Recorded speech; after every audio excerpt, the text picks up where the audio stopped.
In this quick tutorial, I'm going to show you how to add WhatsApp in Google Ads.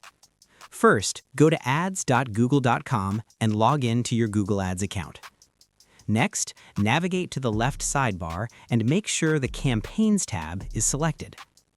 Now, in the Campaign settings, click and expand the Assets option and select Assets from the dropdown.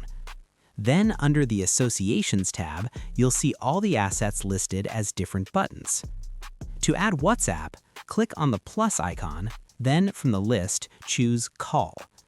Then you'll be asked to enter the call details.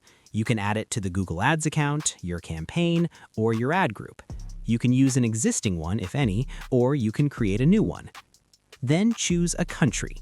Enter the phone number associated with your WhatsApp. You can choose the conversion action. Click Save to apply the changes.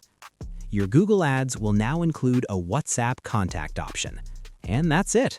That's how you add WhatsApp in Google Ads. Thanks for watching.